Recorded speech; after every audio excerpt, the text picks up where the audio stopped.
Hello दोस्तों, मैं doctor B D Patil आप सभी का आज की इस हिंदी ऑनलाइन कक्षा में स्वागत करता हूँ। दोस्तों, स्मशान इस मन्नू भंडारी जी की सुंदर कहानी का हम लोग अध्ययन कर रहे हैं और अब तक इस कहानी में हमने यह देखा कि स्मशान जो कि भगवान से हमेशा शिकायत करता रहता है कि हे भगवान, हे खुदा, तूने मुझे ऐसा क्यों बनाया, मेरे दिल में मोहब्बत का चिराग नहीं जलाया। इंसान के पास जो सबसे बड़ी उसकी निधि है वो है प्यार भरा दिल, जो तूने मुझे नहीं दिया। इस तरह उसकी इस खुदा से शिकायत है और वो हमेशा स्मशान जो है ना, वो हमेशा मनुष्य को, एक मनुष्य दूसरे मनुष्य से जितना प्रेम करता है, उसके लिए जो मर मिटता है, वो देखकर उसके भी मन में मनुष्य बनने की, मनुष्य जैसा दिख पाने की तमन्ना जाग उठती है। और उसकी ये तमन्ना देखकर उसके बाजू में खड़ी पहाड़ी जो है ना, हमेशा उसे देखकर मुस्कुराती है। तो ऐसे में हमने देखा ये घटना घटित होती है कि पहाड़ी और स्मशान दोनों की बातें चल रही थी। तभी एक युवक एक भीड़ के साथ आता है, फिर एक शव वहाँ पे उतारा जाता है, उस शव को जलाया जाता है। उस युवक की वो पत्नी थी, वो युवक अपनी पत्नी की मृत्यु पर बहुत रो रहा था। उसका विलाप, उसका क्रंदन हमने पिछली कक्षा में देखा कि किस तरह वो अपनी पत्नी सुकेशी के लिए अपनी भावना व्यक्त करता है। कहता है कि तुम मुझे छोड़कर क्यों चली गई सुकेशी, तेरे बगैर मैं जीकर क्या करूँगा, तुम नहीं तो इस मेरे संसार में कोई सार नहीं है, कोई रुचि नहीं है। बहुत सारी बातें वो कहता है और कहता है कि तुम मुझे अपने पास बुला लो वरना मैं तेरे पास आने के लिए कुछ करता हूँ। तो दोस्तों, ये जो युवक है अपनी पत्नी के बगैर जी नहीं सकता, वो पत्नी के बगैर संसार में जीना नहीं चाहता। यहाँ तक हमने सब देखा और वो युवक रो धोकर चला जाता है। और फिर हर दिन 3 दिन 4 दिन वो आता है उस पत्नी की शव के पास जहाँ पे उसको जलाया गया था, और वहाँ पे आकर वो अपना दुख व्यक्त करके चला जाता है। और फिर उसका दुख, उसका प्रेम देखकर स्मशान को लगता है कि काश मेरे पास भी इंसान जैसा दिल होता। तो उसकी ये बातें सुनकर पहाड़ी को फिर हंसी आती है कि पागल, इंसान जैसा दिल चाहता है। तो ये पहली घटना हमने देखी और इस घटना में स्मशान को पूरा भरोसा है कि ये युवक जो है, ये युवक अपनी पत्नी के वियोग में, उसके प्यार में अपनी जान दे देगा। वो कह रहा था ना कि तुम मुझे अपने पास बुला लो वरना मैं तुम्हारे पास आने के लिए कुछ करता हूँ। तो इसलिए इस स्मशान को पूरा भरोसा है कि ये युवक अपनी जान दे देगा। चलिए दोस्तों, इस कहानी में हम आगे बढ़ते हैं। पेज नंबर जो है ना 152 152, इस पेज पर इस कहानी को आगे देखेंगे क्या होता है। इसी प्रकार 3 वर्ष बीत गए, मतलब सुकेशी की उस घटना को, उस मृत्यु को 3 साल बीत गए। 3 वर्ष की लंबी अवधि भी स्मशान के मन से उस सुंदर युवक की व्यथा को पहुंच न सकी। 3 साल हो गए लेकिन स्मशान से मन से उस युवक की याद जो है ना अभी भी मिट नहीं पाई। वो अक्सर उसकी बात करता, स्मशान अक्सर पहाड़ी से उस युवक के बारे में बात करता, उसके उन आंसुओं की बात करता जो उसने अपने प्रेयसी के वियोग में बहाए थे। वो कितना रोया था, कितना तड़पा था, वो सारी बातें क्या है वो पहाड़ी से करता रहता है। उसके उस अनुपम प्रेम की बात करता जिसने उसे अवश्य ही आत्महत्या करने के लिए बाध्य कर दिया होगा। उसको ये भी याद है, वो भी ये भी बातें बोलता है कि कितना प्रेम करता था अपनी पत्नी से, अनुपम प्रेम था उसका, और उसने अवश्य अपनी पत्नी के वियोग में आत्महत्या कर ली होगी। उसके उस करुण मिलाप की बात करता जो आज भी उसके हृदय को मथे डाल रहा था।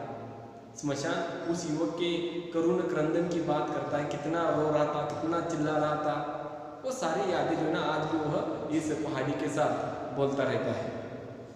तभी एक दिन फिर उसका हृदय किसी परिचित स्वर की करुण चित्कारों से दहल उठा। ऐसे वो हर दिन उस पहाड़ी से बातें करता था उस युवक के बारे में, उस युवक की आत्महत्या के बारे में। तभी एक दिन क्या हुआ, एक दिन फिर किसी की ऐसी चित्कारे, रोने का आवाज उसने सुना जो कि परिचित था। उसने देखा वही सुंदर युवक एक छोटी सी भीड़ के साथ किसी शव को लिए आ रहा है। स्मशान ने देखा कि वही युवक आज एक छोटी सी भीड़ के साथ आ रहा है, वो भी क्या है, एक शव लिए हुए आ रहे हैं। स्मशान ने सोचा वो अभी भी जीवित है। स्मशान को आश्चर्य लगा कि मुझे तो लगा था कि पत्नी के वियोग में ये जान दे देगा, लेकिन 3 साल के बाद भी ये क्या है, अभी भी जीवित है। अब इस अभागे पर ईश्वर ने कौन सा दुख डाला है, उस युवक पर स्मशान को दया आती है और वो कहता है कि इस नसीब ने उसके ऊपर अब कौन सा क्या है कहर डाला है, कौन सा बड़ा दुख दिया है, आज उसके परिवार से किसको छीन लिया। पर वहां पर जो बातचीत हो रही थी उससे यह समझने में देर न लगी कि यह भी उसकी पत्नी ही थी। लेकिन वहां पर जो लोग आए थे ना उस भीड़ के साथ, तो वो लोग बातें कर रहे थे और उन बातों से पता चल रहा था कि अब ये जो शव है ना, ये भी क्या है, ये भी उस युवक की दूसरी पत्नी का ही है।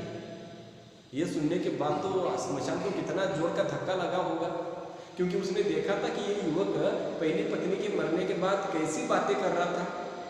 वो तो मर मिटने की बात कर रहा था, आत्महत्या करने की बात कर रहा था, और जिंदा रहा तो रहा, फिर उसने दूसरी शादी भी कर ली, दूसरी शादी कर ली तो कर ली, दूसरी भी पत्नी मर गई। वहां पर जो बातचीत हो रही थी उससे यह समझने में देर न लगी कि यह भी उसकी पत्नी ही थी। सब लोग कह रहे थे, उस युवक के आसपास बैठे सब लोग कह रहे थे, इसके भाग्य में पत्नी का सुख ही नहीं है। लोग सांत्वना व्यक्त कर रहे थे, कह रहे थे इस बेचारे के जीवन में पत्नी का सुख नहीं है, वरना 5 ही वर्ष में यूं 2-2 पत्नियां छोड़कर न जाती। बेचारे की जिंदगी में पत्नी का सुख नहीं है, इसलिए 5 साल में 2-2 पत्नियां उसको छोड़ के चली गई। अभी बेचारे की उम्र की क्या है। लोग दया से ये बातें बोल रहे थे, सांत्वना से बातें बोल रहे थे, कह रहे थे कि अभी उम्र ही क्या है, 5 साल में 2 पत्नियां गुजर गई इसकी। आज भी उस युवक का क्रंदन अत्यंत करुण था, आज भी उसकी चित्कारें हृदय को दहला देने वाली थी, आज भी उसके आंसू गर्म सलाखों की भांति हृदय को दहला देने वाले थे।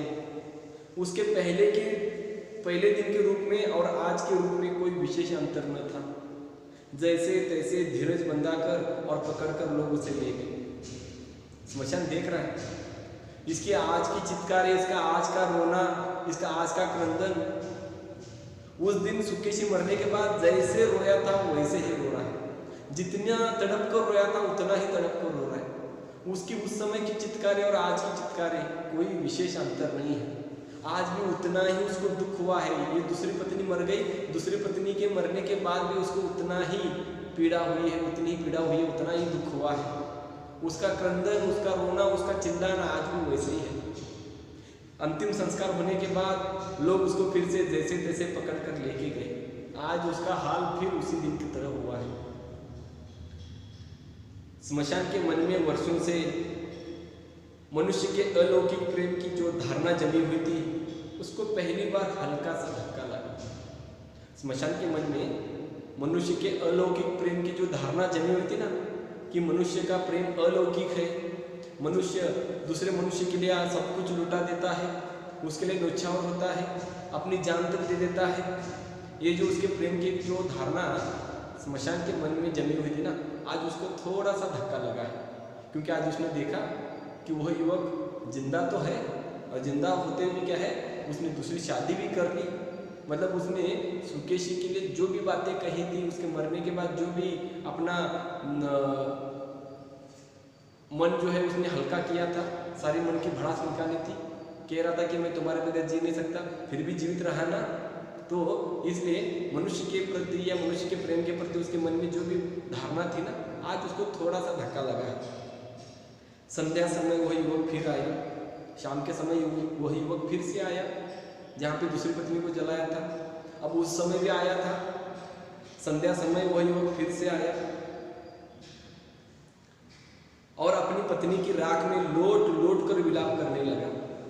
फिर से वो अपनी दूसरी पत्नी की राख को ऐसे लोट लोट करना, उसमें रोने लगा, चिल्लाने लगा और वो कहने लगा, मैंने स्वप्न में भी नहीं सोचा था कि तुम मुझे इस प्रकार छोड़कर चली जाओगी।